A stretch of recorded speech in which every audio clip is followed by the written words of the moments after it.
கதையின் தலைப்பு கவனம் வெற்றி தரும். ஒரு பள்ளியில் அஜய் என்ற விளையாட்டுத்தனமான சிறுவனும் வர்ஷா என்ற அமைதியான மாணவியும் படித்தனர். அஜய் எப்போதும் வர்ஷாவை அமைதியாக இருப்பதாக கேலி செய்வான்.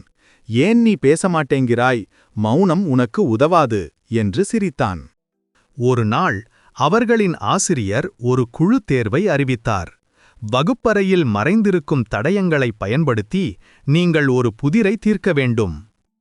அஜய் எல்லா இடங்களிலும் சத்தமாக ஓடி புத்தகங்களை தள்ளிவிட்டு முக்கியமான விவரங்களை தவறவிட்டார்.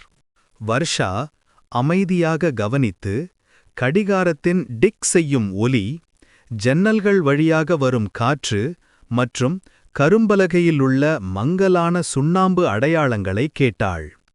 அமைதியாக அவள் அறையில் மறைந்திருக்கும் ஒவ்வொரு தடயத்தையும் கண்டுபிடித்தாள். அஜய் அவசரப்பட்டு குழப்பமடைந்து வர்ஷாவிடம் நீ எப்படி செய்தாய் என்று கேட்டான். வர்ஷா மெதுவாக பதிலளித்தாள். சத்தம் மறைக்கும் விஷயங்களை மௌனம் பார்க்க உதவுகிறது. அஜய் இறுதியாக அவளுடைய வார்த்தைகளையும் அமைதியான கவனிப்பின் சக்தியையும் புரிந்து கொண்டான். அந்த நாள் முதல் அஜய் வர்ஷாவை மதித்தார், மேலும் பேசுவதை விட அதிகமாக கேட்க கற்றுக்கொண்டார்.